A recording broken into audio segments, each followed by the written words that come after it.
Hey guys, I'm coming to you from Tulum, and today we are going to be talking about frequency training and the science behind it, and why people should be doing frequency training.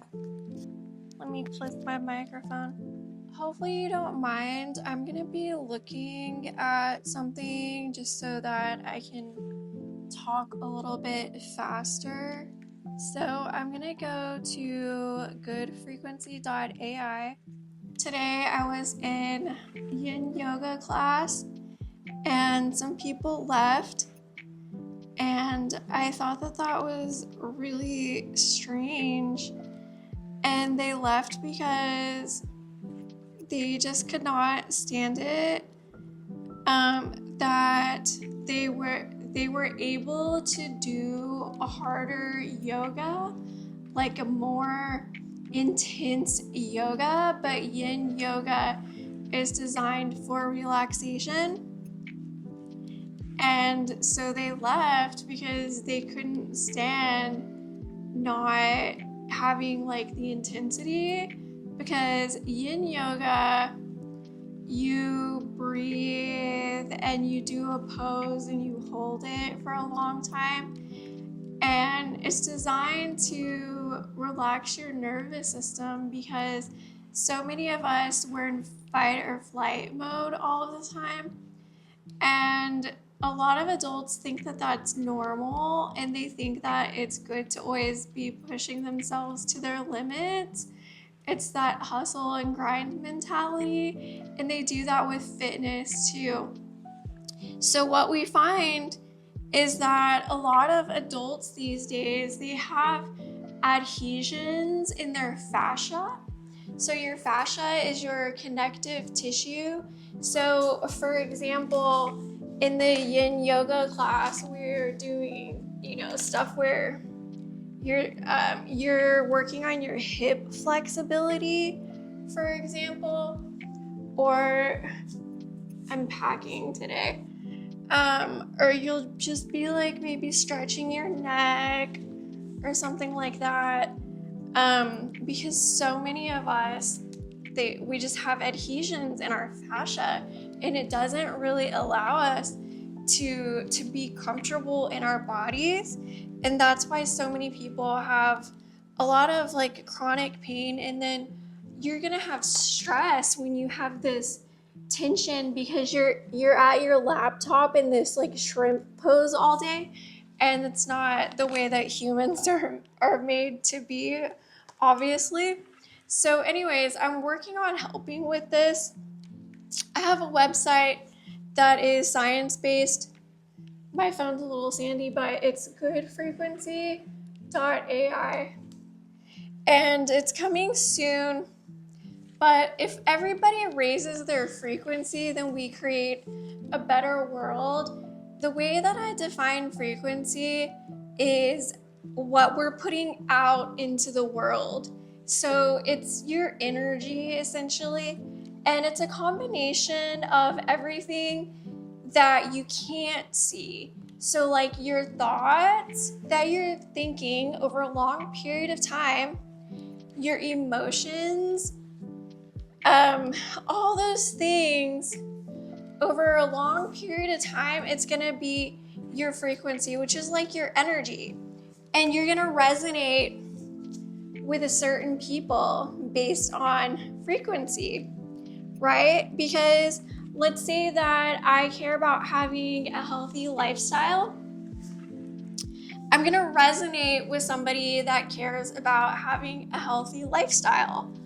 Like if I'm into longevity hacking, then I'm gonna resonate with somebody that is also interested in that. And if I care about my mindset, for example, then I'm gonna resonate with that kind of person. So frequency training, it's a lot like mindset training, because you're training all those things that you can't see, in order to change and upgrade your frequency. And a frequency, the way that we're using it is we're putting it into tiers so that it's a working model that we can actually use to explain to people like different modes that they will constantly and consistently be in without realizing it, because it's subconscious. And this is all based on science. So what it does when you work on your frequency is it takes you from surviving to thriving. And it sounds funny because it rhymes, but it's really not a joke. We're using evidence-based practices that are rooted in neuroplasticity, and we're rewiring limiting beliefs, and we're building the mental clarity that is needed to achieve goals. So when you work on your frequency, your identity is part of your frequency, right? Because your thoughts, your I am thoughts, are going to determine a lot about what you think you're capable of achieving. Do you think you can, or do you think you can't? And it shows in how you show up in the world. So you're gonna have more inner confidence. You're gonna make more clear decisions without second guessing yourself. You're gonna be able to carry authority without trying to force things. And you're gonna be able to break through barriers because you don't have to stay stuck in that identity that you basically grew up in, right? So you're gonna be able to create your desired reality, or get pretty close to it, at least if you can't get it like exactly 100. Because there's always, we don't need to be perfectionists around here, just being honest. Like, I thought it was gonna be relaxing to lay in a hammock, and I found that hammock, when I was actually doing it, that I wanted to go do something else. It just wasn't my thing, but you don't know it until you get there, right? Although I did find that I absolutely love yin yoga. So as we go along creating our reality, the things that we want, they can change sometimes, and that's okay. But anyways, so you're gonna notice that you're gonna feel more alive and magnetic when you're thinking better thoughts and feeling better feelings. And that's all pretty obvious, right? Like, none of this is woo. So your neural reprogramming is the way that this works. It uses neuroplasticity, which is the brain's ability to rewire limiting beliefs through frequency training. So repeated affirmations are going to create new neural pathways. Okay, I'm gonna say that again for the people in the back. Repeating affirmations are going to create new neural pathways. So it's like if I take the same path in the forest, the grass in that path gets worn down because I'm always taking the same path. Our thoughts are similar. When you repeat affirmations of better thoughts about yourself, better thoughts about anything, any type of better thoughts, especially I am affirmations, you create new neural pathways. So it's like you're gonna take a new path and then you're gonna strengthen that path, and it's gonna be more natural and easy to go down that path, okay? This is all scientifically proven. You're also gonna do intention setting and visualization, because if you don't have any intentions, then how do you know where you're going? In business, we learn about SMART goals and setting SMART goals. A SMART goal is measurable, achievable. It's something that it's realistic for you. People have different definitions of realistic, and it's timely. So you expect that you could achieve that goal within a certain time frame. You're not just gonna let it drag out indefinitely.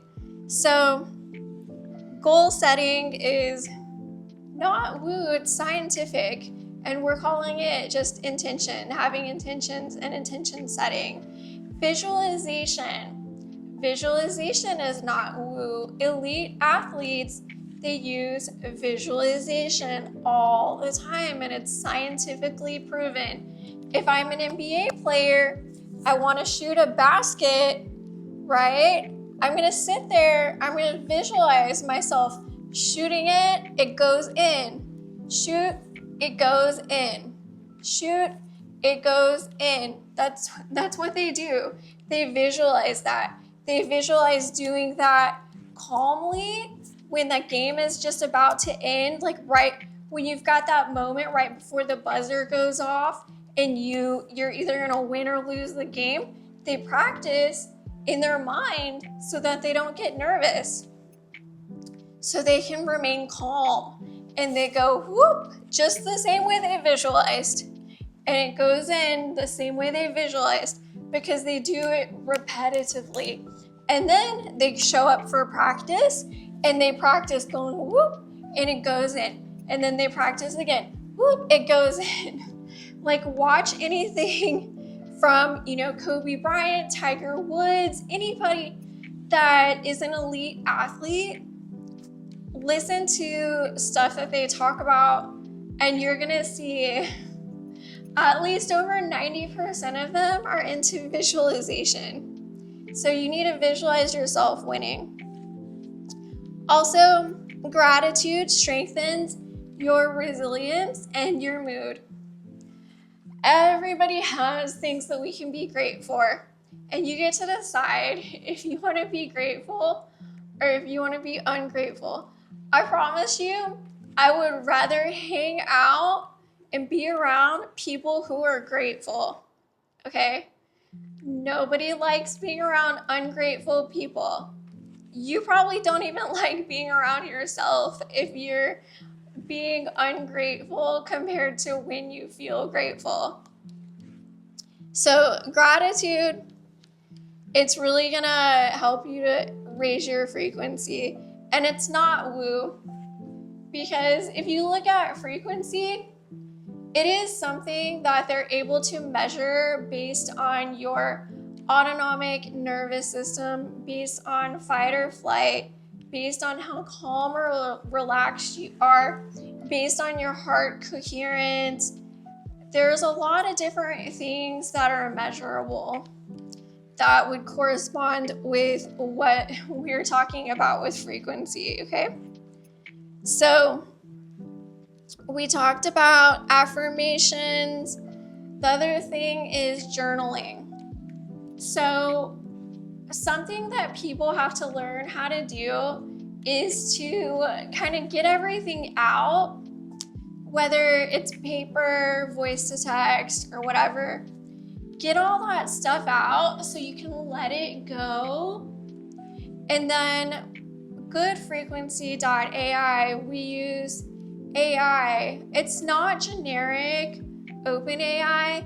It is customized AI that will analyze your patterns to show you things that are keeping you stuck in whatever frequency you're in.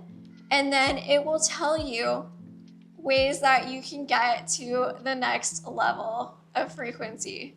So anyways, I'm running out of time here. I have to pack, go to the airport. I have all my stuff like almost packed, but I want to make sure that I don't forget anything, because man, I'm kind of OCD about packing. But anyways, I really loved my stay here in Tulum. I'm so glad I came here. I didn't feel like I really needed a vacation, to be honest with you.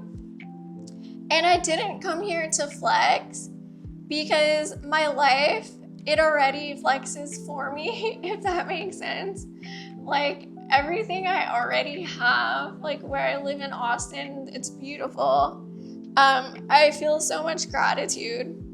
And so I came here just because I had the opportunity, I suppose. I found a really amazing deal, and so why not? And my frequency, I feel like it went from being high to actually even higher. So it's been wonderful. I'm so happy that I went here.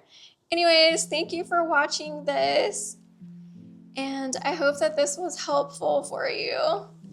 Bye.